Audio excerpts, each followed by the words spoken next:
और जो जो बातें हैं वो सारी लेके और परीक्षा हॉल तक चले जाओ। अब हॉल में क्या करना है आपको, हॉल में क्या करना है, ये दूसरा सबसे अहम प्रश्न। मैं वैसे इस प्रश्न के लिए ही वीडियो बना रहा हूँ, ये तो ठीक है यूं ही बता दिया, 6-7 दिन बचे हैं। तो हॉल में क्या करना है, तो इससे क्या होगा कि आप ये चीजों में व्यस्त रहोगे ना, तो आप डरोगे नहीं। डर किस बात का, देखो जिसने तैयारी सभी ने करी है, नए सिलेबस आए हैं, नेगेटिव मार्किंग है, तो आप ये देखोगे कि ऐतिहासिक रूप से मेरिट कम रहेगी इस बार, ये भी तय बात है।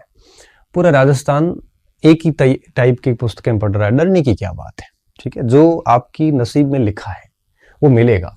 हम सिर्फ मेहनत कर सकते हैं, हम कल का सोच के अपना समय क्यों खराब करें।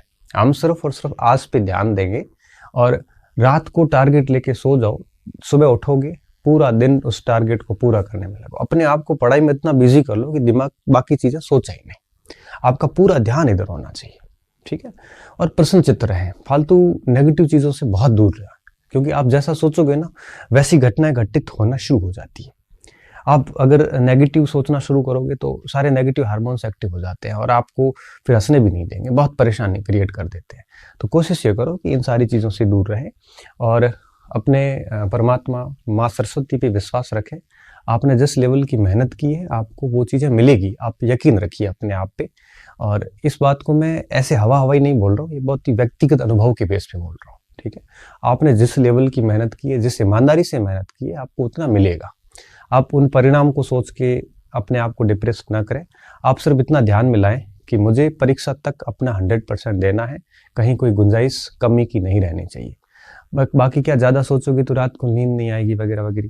वैसे मुझे भी पता है कि परीक्षा होती थी तो मुझे भी नींद नहीं आती थी, 7-8 दिन तक, ठीक है, आधा घंटा 2 घंटे 3 घंटे सो लिए, सोने पे भी नींद कहाँ थी, बस सो रहे थे, नींद नहीं थी। लेकिन एग्जाम के बाद सब रिलैक्स हो जाता था, तो नींद नहीं भी आती तो भी कोई बड़ा इश्यू नहीं। हाँ, अगर स्ट्रेस डिप्रेशन जैसी स्थिति, एंजाइटी जैसी स्थिति है तो खराब है, ज़्यादा सोचे नहीं, बस अपने आप को पढ़ाई में व्यस्त रखें, क्योंकि दिमाग जैसे खाली होगा वैसे ही वो सोचना शुरू कर देता है। तो खाली ना रखें, इसको व्यस्त ही रखें।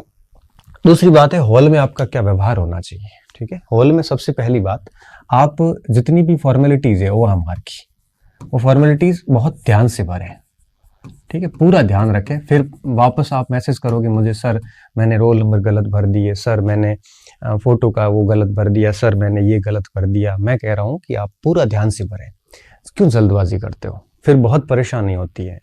एक ओएमआर सीट की एक गलती पूरा पेपर बिगाड़ती है। फिर 3 घंटे पेपर होता है, 2 घंटे पेपर होता है, हर टाइम दिमाग में ओएमआर की गलती घूमती रहती है।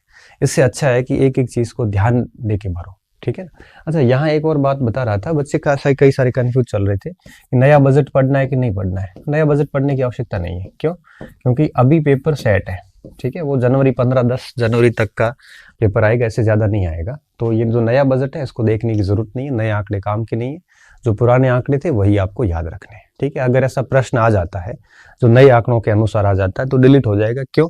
क्योंकि पुराने आंकड़े जो है वो आपके उसमें साथ में होंगे, नए भी साथ में होंगे। तो पेपर सेटर नया पुराना वाला उत्तर मानेगा, मुझे पता है, और फिर नए वाले के बेस पे ऑब्जेक्शन लगेगा। तो आपको नया पढ़ना ही नहीं है, पुराने वाला चीज़ें पढ़नी है। हाँ, कोई चेंजेस हुआ, जैसे बाल गोपाल योजना की वार चेंज हुआ है, तो ऐसा कुछ चेंजेस याद कर लो, बजट के आंकड़े याद रखने की जरूरत नहीं है, ठीक है। मैं वापस इस पे आ रहा हूँ। तो ओएमआर सीट को ध्यान से भरें, ठीक है, पहली बात। दूसरी बात, परीक्षा हॉल, परीक्षा के दिन कोई डिस्कस ना करें। परीक्षा का दिन जो आएगा उस दिन आप किसी से कोई चर्चा ना करें, मतलब परीक्षा देने तक तो कोई चर्चा ना करें। न बाहर गेट के बाहर बहुत सारे लोग चर्चाएं कर रहे होते हैं, उनसे दूर रहें। क्यों? क्योंकि कई बार ऐसा फालतू प्रश्न करके आपको डिप्रेशन में डाला जा सकता है। ऐसा प्रश्न निकाल के लाएंगे कि आप यूं ही टेंशन में आ जाएंगे, जबकि ऐसे प्रश्नों का कोई अस्तित्व नहीं होता सिलेक्शन में, ठीक है। ऐसा एक आधा खोद के बच्चे लाते हैं और उस प्रश्न के कारण आप तनाव में आ जाते हैं। तो इस प्रकार की सामग्री से दूर रहने के लिए परीक्षा के दिन विभिन्न प्रकार की चर्चाओं से दूर रहें आप, ठीक है। इसके अलावा एग्जाम देने जाते हो तो कब तक पढ़ना है आपको, मैं वो भी बता देता हूँ। आप परीक्षा शुरू होने से आधा घंटा पहले तक भी पढ़ सकते हैं, लेकिन क्या पढ़े, जैसे आपने कोई शॉर्ट में तालिका बनाई है, जैसे जनसंख्या के आंकड़े आपने लिखे हैं, या फिर आपने कोई मनोविज्ञान के सिद्धांत लिखे हैं, या आईसीटी के कोई फॉर्मूलाज हैं, ऐसे शॉर्ट जो भी पेजेस वगैरह है, कुछ पेजेस आप अपने साथ रख के पढ़ सकते हो, ठीक है। ऐसा नहीं हो कि 5-7 किताबें लेके परीक्षा हॉल के आगे चले जाओ, ऐसा नहीं करना है। आपकी पढ़ाई जो है वो परीक्षा से एक दिन पहले शाम को रात को 10 से 11 बजे तक जब तक आप पढ़ते हो तब पूरी हो जानी चाहिए। फिर सुबह उठ के आप ऐसी कोई पेजेज या शॉर्ट में कोई नोट्स या फॉर्मूलाज वगैरह याद रखना चाहते हो तो ऐसे 4-5 पेज ले सकते हो, किताब में आपको साथ में नहीं रखनी है, ठीक है। शॉर्ट में पेजेस वगैरह आराम से 5-7 पेज, सुबह सुबह 15 पेज निकाले जा सकते हैं, वो आप पास में रख सकते हो। तो परीक्षा के दिन चर्चा नहीं करनी, शॉर्ट पेजेस पढ़ सकते हो, ओएमआर शीट ध्यान से भरनी है, ठीक है। इसके अलावा परीक्षा भवन के अंदर विक्षक से कोई लड़ाई झगड़ी नहीं करनी है। विक्षक को कभी भी विक्षक से कोई बहस वगैरह मत करो, ठीक है। अगर कोई विक्षक आपस में दो बात करते हैं, जनरली समस्या आती है या घड़ी नहीं होती है तो हम लड़ पड़ते हैं, लड़ना नहीं है, उसको आग्रह पूर्ण करना है कि देखो ये स्थिति है, हमारे लिए करियर का सवाल है, तो प्लीज आप शांति बनाए रखें। ऐसा शांति से कहोगे तो वो भी शांत हो जाएंगे, ठीक है। ऐसा लड़ना नहीं, हमें लड़ोगे तो मानसिक अशांति आपको होगी, विक्षक को तो कोई फर्क नहीं पड़ेगा, वो अपने 500-700 रुपए लेके घर चला जाएगा। इससे अच्छा है कि उसको पोलाइटली उसके रिक्वेस्ट कर लो कि थोड़ा सा ध्यान रखें। तो लड़ना झगड़ना नहीं है। परीक्षा हॉल के अंदर ऐसी कोई नकल वकल का काम नहीं करना है, किसी से पूछो करो, इससे समय मत खराब करो आप, ठीक है। इससे अच्छा है आप अपने पेपर पे ध्यान दें, किसी की भलाई के चक्कर में आप मारे जाओगे। बेहतर है आप बिल्कुल स्वार्थी बन जाए ऐसी स्थिति में। अब आती है बात पेपर की। जब पेपर आता है तो पेपर को इस तरह से मैं हर बार कहता हूँ फिर दोबारा कह रहा हूँ, जैसे मेरे पास ये पेपर है, ये 2 पेज है। हम क्या करते हैं, पेपर पैक होता है, हम ऐसे करके फिर उसमें ऐसे देखते हैं। ऐसे देखने से क्या 2-4 सवाल दिख जाते हैं, फिर उनमें से अगर एक नहीं आ रहा है फिर पूरे दिमाग में सवाल घूमता रहता है, इसका उत्तर क्या है, इसका उत्तर क्या है, फिर वो टेंशन आ जाती है, यार मेरे को तो आ ही नहीं रहा है। तो इस प्रकार से ना देखें, प्रश्न को हमेशा ध्यान रखें, अपना टाइम मैनेजमेंट के अकॉर्डिंग क्या करना है। आपको प्रश्न जैसे पेपर खुलता है उसके बाद में पहले से लेकर 150 तक प्रश्न नहीं देखने हैं। आपको क्या करना है, जैसे मान लो कि सबसे पहले शैक्षणिक परिदृश्य आ गया, उसके मान लो 30 प्रश्न है, मान लेते हैं, तो आपको 30 प्रश्न जो है पहला प्रश्न ही करना है, दूसरा देखना ही नहीं। पहला करो, फिर दूसरा करो, तीसरा करो, ऐसे करते करते आपने शैक्षणिक परिदृश्य के 30 सवाल जो है वो अच्छे से टिक कर दिए, ठीक है। टिक करने के बाद में वो 30 सवाल ओएमआर शीट में भर दो, ठीक है, उसी समय भर दो। फिर इसके बाद मान लो आगे साइकोलॉजी, मान लो 20 सवाल आए उसके, फिर साइकोलॉजी के 31-32 ऐसे करके देखो। मतलब ये है कि पहला प्रश्न देख रहे तो दूसरा मत देखो, ठीक है। ऐसे करते करते 1 से लेकर 150 तक आ जाओ, बीच में से उठा उठा के मत करो आप। हाँ, ये बात है कि अगर आपको लगता है कि नहीं मुझे सबसे पहले साइकोलॉजी करनी है, तो आपको साइकोलॉजी जैसे 120 नंबर पे मिलती है तो ठीक है, सीधा 120 पे चले जाओ। 120 से 150 तक के सवाल पेपर में सॉल्यूशन कर लो और फिर है वो ओएमआर शीट में अपना ध्यान से भर दो उसको। ओएमआर शीट भरने में भी ध्यान रखना है आपको। तो इस तरह से आपको क्या करना है, ओएमआर शीट और प्रश्न दोनों, आगे के प्रश्न नहीं देखने, हमेशा जिस प्रश्न पे हो उसी प्रश्न को ध्यान से पढ़ो। मुझे अच्छे से याद है कि एक बार किसी पेपर में मेरा टाइम मैनेजमेंट बिगड़ गया था, मुझे याद नहीं कौन सा पेपर, शायद सिविल सर्विसेज का था, 2012-13 का। तो मैं शायद 90 प्रश्न देख पाया था और उसमें अटेंड कर पाया था। 4-5 प्रश्न मैं लास्ट वाले देख भी नहीं पाया, क्योंकि मैं कभी भी पहला प्रश्न करता हूं तो दूसरा नहीं देखता हूं। मैं घर आके वो 10 प्रश्न देखे कि पीछे ये सवाल थे, क्योंकि मेरा टाइम पूरा हो गया, मैं 90 तक ही पहुंच पाया। 90 थे या 95 थे, 96 सवाल नहीं देखा मैं। क्यों? क्योंकि मैं हमेशा पहले से दूसरे पे आता हूँ, मेरे दिमाग में सिर्फ वो एक सवाल ही रहता है। तो इस तरह से आए। प्लस दूसरा काम क्या करना है, आगे देखे नहीं, दूसरा काम क्या करना है, ओएमआर शीट जब प्रश्न आप करते हो तो ओएमआर शीट को भरते समय भागवार भरो। भागवार कैसे, जैसे राजस्थान का इतिहास था वो पूरा कर लिया, उसको भर दो। राजस्थान का भूगोल किया, उसको भर दो। संस्कृति की, उसको भर दो। पॉलिटी की, उसको भर दो। हिंदी कर दी, उसको भर दो। भाग समझते हो आप? भागवार भरोगे तो क्या है कि दिमाग पे प्रेशर नहीं पड़ेगा और आप एक भाग करने के बाद आपको थोड़ा सा राहत महसूस होगी, चलो कि ये भाग हो गया, अब आगे के भाग पे ध्यान देते हैं, ठीक है। तो इससे लोड नहीं आता और आप धीरे धीरे आगे बढ़ते बढ़ते 150 तक आ जाते हो। तो आपको क्या करना है, भागवार ओएमआर शीट भरनी है और आगे के प्रश्न नहीं देखने, जिस प्रश्न पे हो उसी प्रश्न पे देखो। अच्छा, कौन सा भाग पहले करना, कौन सा बाद करना, ये आपके ऊपर है। वैसे मैं तो मेरे हिसाब से प्रश्न संख्या 1 से शुरू करता था, और कोई आप भी ऐसा करते हो तो कोई फर्क नहीं पड़ता, आप कैसे भी शुरू कर सकते हो। करने तो सारे आपको ही है, भली पहले करो भली बाद में करो, ठीक है। ये बात होगी। और छठा और सबसे आखिरी बात, ये तो पेपर अटेंड करने का मैं तरीका बता रहा था आपको। अब बात आती है कि नेगेटिव मार्किंग से कैसे बचें। नेगेटिव मार्किंग से बचने के लिए आपको 3 चीजें करनी पड़ेगी।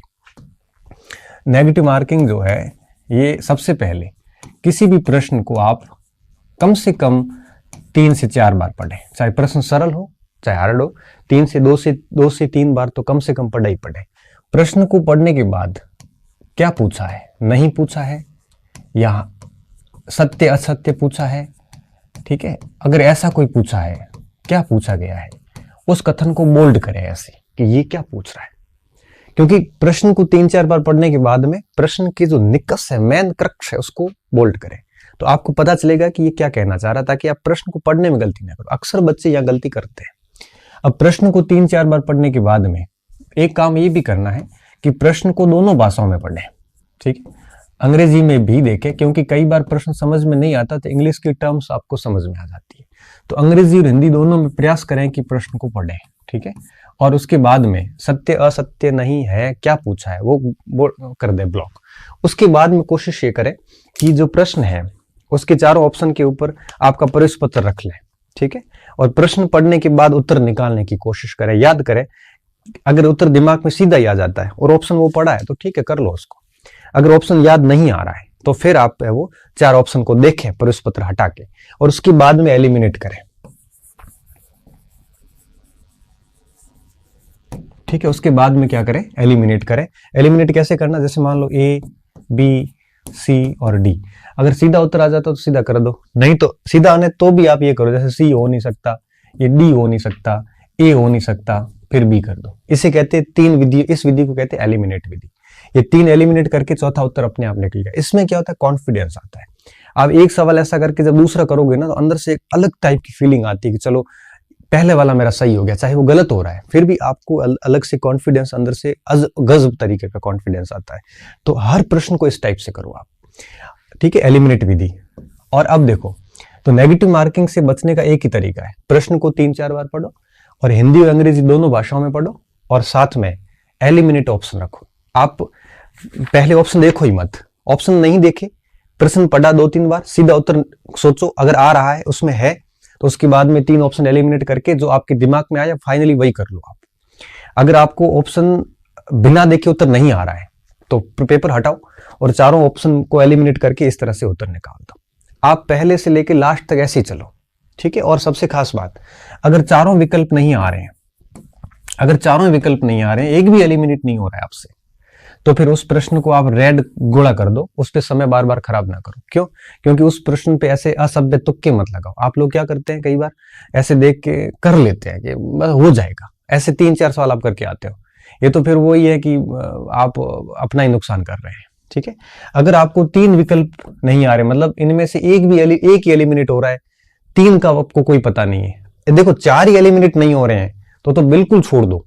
अगर 3 एलिमिनेट नहीं हो रहे तो भी उसको प्रश्न को छोड़ दो, आप ऐसे प्रश्न ना करें। अगर 2 एलिमिनेट हो रहे हैं, जैसे बी और जैसे ए और डी पक्का नहीं है, अब सी और बी में है, तो ऐसे प्रश्न तो कर ही ले आप, फिर तो रिस्क तो लेनी पड़ेगी। और अगर 3 एलिमिनेट हो रहे हैं, ऐसे करें। तो प्रश्न करने कौन से हैं पेपर में, या तो 2 ऑप्शन आप एलिमिनेट कर पा रहे हैं, या तीनों एलिमिनेट करके एक ऑप्शन बच रहा है आपके पास, ये तो पक्का सच उत्तर निकलेगा, और इसमें फिर आपकी आधी उसमें प्रोबेबिलिटी रहती है। तो ऐसे सारे प्रश्न कर ले, ठीक है, जितने भी आ रहे हैं आपको सारे कर ले।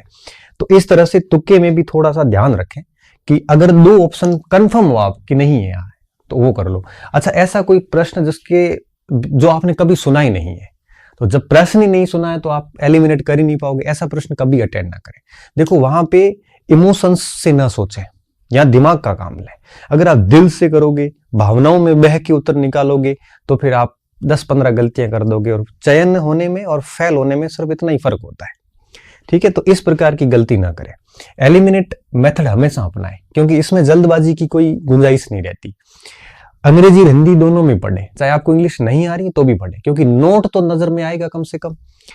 प्रश्न को 2-3 बार, कम से कम 2-3 बार, 4 बार पढ़ते हो और भी बढ़िया, 2-3 बार पढ़े ही पढ़े। और सबसे महत्वपूर्ण और सबसे आखिरी और सबसे महत्वपूर्ण बात कि इतना करने के बाद फिर आपको बबल्स भरना है, और गोला भरते वक्त पूरा ध्यान रखना है, कोई जल्दबाजी ना करें कि डी ए आ रहा है तो उधर चला के डी भर दो, यहां पे बिल्कुल समझदारी रखें, और इस तरह से 1 से 150 तक चले आए, ठीक है। और जो रेड पेन ये ऑप्शन है, इनको मत छेड़ें आप, इनको बिल्कुल टच भी ना करें। क्यों? क्योंकि ये आपको नुकसान ही देंगे, फायदा नहीं दे सकते। 3 ऑप्शन नहीं आ रहे, आपको एक ही आ रहा है, एक है कि नहीं, उस 3 में से कैसे तुक्का मारोगे आप? ऐसी गलती है वो न करें।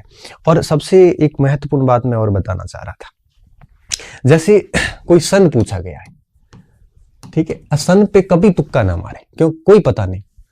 जैसे परिभाषा पूछ ली, इस पे कभी तुक्का ना मारे, क्यों? क्योंकि क्या पता किसकी परिभाषा है। ऐसे कोई तथ्य पूछे जाते हैं, गहरे तथ्य, कृपया करके ऐसों पे कभी तुक्का ना मारे। अगर आपके अंदर बहुत ज्यादा ही खलबली मची हुई, नहीं एक तो तुक्का मारूंगा, तो फिर कहां तुक्का मारे? जहां विश्लेषणात्मक प्रश्न हो, है ना, विश्लेषणात्मक प्रश्न पे आप तुक्का लगा सकते हैं। जैसे कौन से कथन सही नहीं है, 4 कथन आगे, साइकोलॉजी में विश्लेषणात्मक ज्यादा आते हैं प्रश्न। ऐसा कोई कंसेप्चुअल प्रश्न आता है जहां तथ्य नहीं पूछा गया, आप मेरी भावनाओं को, बात को समझना, जहां कंसेप्ट पूछे गए। जैसे मान लो मेरा पूछ ले, मैं मेरे पे उदाहरण देता हूं। जैसे पूछे कि मेरा जन्मदिन है, जैसे आ गया 3 जुलाई, 4 जुलाई, 5 जुलाई, 6 जुलाई, यहां तुक्का मत लगाए। लेकिन अगर ये आएगा निम्नलिखित में से कौन सा मेरे बारे में कथन सत्य नहीं है, फिर 4 कथन आ गए उसमें, यहां आप तुक्का लगा सकते हो, थोड़ा बहुत चल जाता है, उपयोग सभी वगैरह में चल जाता है।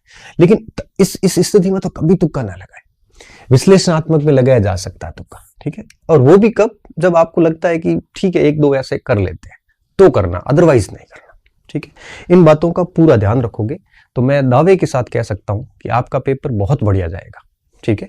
अब लास्ट तक आप इस वीडियोस को पूरा सुनना और इस बात को फॉलो करना। अब मैं आपको विश्वास के साथ कह सकता हूं कि आपका पेपर बहुत बढ़िया जाने वाला है। जब मेरे जैसा सामान्य व्यक्ति जिसके पास कोई ऐसा गोल्डन हैंड ना हो और बड़े आराम से सारी चीजें कर सकता है धैर्य के साथ, तो आप भी कीजिए। जब स्ट्रेस जैसी स्थिति आती है तो लंबी सांस लीजिए, सारी चीजें ठीक हो जाती है। और 2-3 बार डीप ब्रीथिंग करते हैं तो स्ट्रेस रिलीज हो जाता है, ठीक है। वो करिए और इस तरह से पेपर को अटेंड कीजिए। साथ साथ में समय का भी ख्याल रखिए और मार्कशीट ठीक से भरिए। और इन बातों के साथ में मैं मेरी बात को यहीं खत्म कर रहा हूँ। उम्मीद है कि ये वीडियो आपके लिए बहुत फायदेमंद सिद्ध होगा। मैं आपका समय नहीं खराब करना चाहता था, लेकिन मैं चाहता हूँ कि इसकी वजह से अगर आपके 2-4 सवाल भी सही होते हैं तो मेरा ये मैंने जो आपका आधा घंटा लिया है ये आपके लिए फायदेमंद होगा, नुकसान नहीं होगा, ठीक है। और अगर कोई फिर भी, मुझे नहीं लगता कि कोई प्रश्न शेष बचा है, फिर भी कोई छोटा मोटा प्रश्न शेष बचा है तो उसका उत्तर खुद से तलाश लेना और मिल